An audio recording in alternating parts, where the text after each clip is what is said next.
بمناسبة بقى ان النهاردة الجمعة، قلت حضر معاكم كيكة الشاي عشان تاكلوها انتوا وحبايبكم. حضرها لكم النهاردة طرية وهشة وزي السحاب. عايزة اقول لكم هعملها لكم سبونج وبيضة كده زي التلج، هشة وجميلة جدا يا جماعة، لازم تجربوها بطريقتي.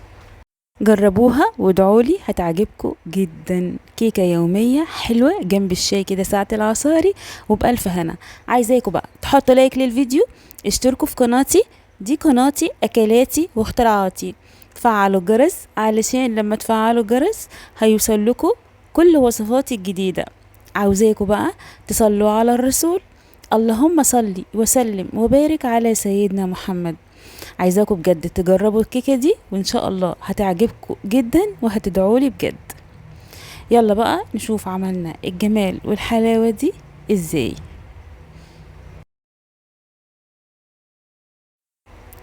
بصوا بقى يا حبايب قلبي، اول حاجة بجيب كده طبق كده او بولة غويطة، بنزل فيها 4 بيضات صغيرين، او بصوا 4 بيضات صغيرين او 3 بيضات كبار، تمام؟ يعني المتوافر عندك حطيه. انا كان عندي البيض مش كبير قوي فحطيت 4، تمام؟ زي ما انتم شايفين كده حط عليهم فانيليا، تمام؟ فانيليا بقى سايله، فانيليا بودره، المهم ان انت تحطي فانيليا علشان زفاره البيض. بعد كده بنزل عليهم كوبايه من السكر، تمام؟ انا بقلب بس يا جماعه البيض مع الفانيليا كده لمده ثانيتين. بعد كده بحط كوبايه السكر، بعد كده بضرب بقى السكر مع البيض مع الفانيليا بالشكل اللي انتوا شايفينه ده. بفضل اضرب كده لغايه لما لونها يبقى فاتح، تمام؟ عايزه القوام ده يكون لونه فاتح خالص، يعني لمدة 5 دقايق كده اقعدي اضربي فيها. وكمان عشان تتأكدي ان السكر داب خالص مع المكونات بتاعتي، تمام؟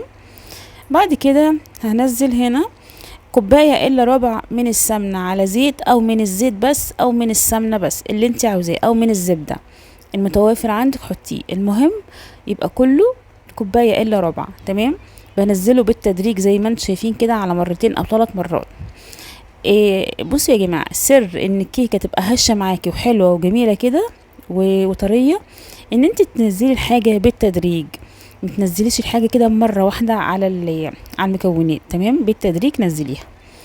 بعد ما نزلت بقى المادة الدهنية بتاعتي وضربتها كده في باقي المكونات، بنزل الحليب.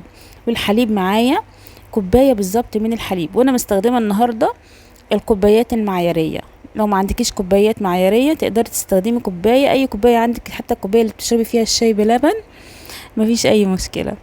بعد كده حبايبي، بعد ما بنزل الحليب بضرب برضو يعني تقليبه برضو بالمضرب الكهربائي كده لمدة بس ثانيتين كده، يعني ايه الحليب يدخل في باقي المكونات.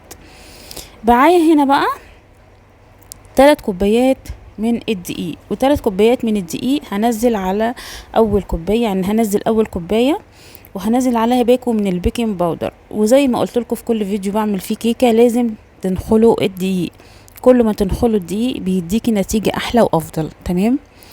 وبرضو تنزلوا الدقيق بالتدريج، وانتوا بتنزلوا الدقيق اضربوا كده بيديكوا نتيجه حلوه جدا يا جماعه.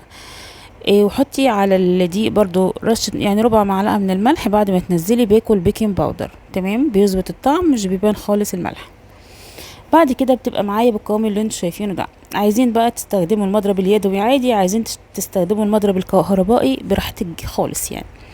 طبعا وانتوا شغالين في الكيك بتكوني قايده الفرن على درجة حرارة 180 عشان يسخن، لازم تدخلي الكيكة في فرن سخن.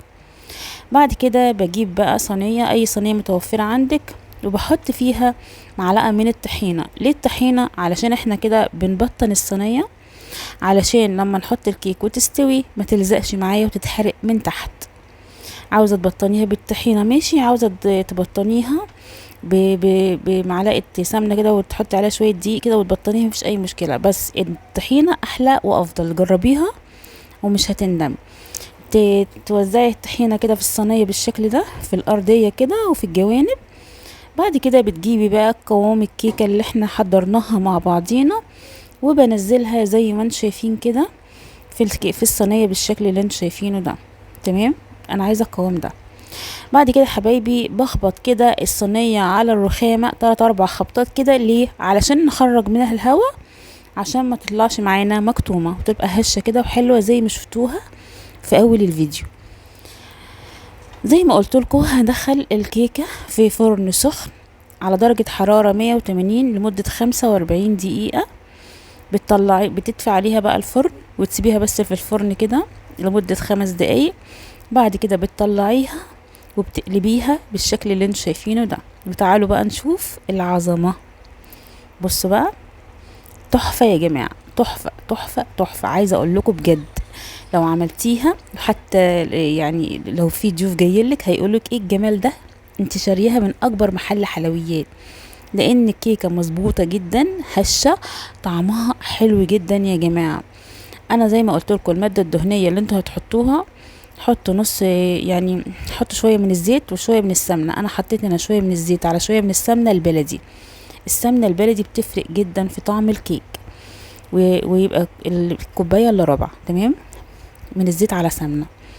شايفين الجمال؟ شايفين الحلاوة؟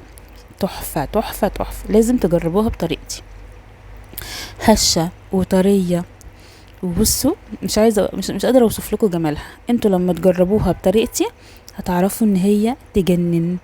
اعملوها بقى. الصيف بقى بيحب الحاجات دي كده، ساعة العصاري، لو رايحين البحر، لو رايحين تقعدوا في النادي شوية، هتعملوا بقى كيكة. لو طالعين على البحر وقاعدين برضو عايزين حاجة حلوة، قاعدين في البلكونة كده ساعة بعد الساعة المغربية كده، مع كوباية شاي بقى مع الكيكة، تنفع فطار، تنفع عشاء. هي الكيكة يا جماعة في كل حالاتها حلوة.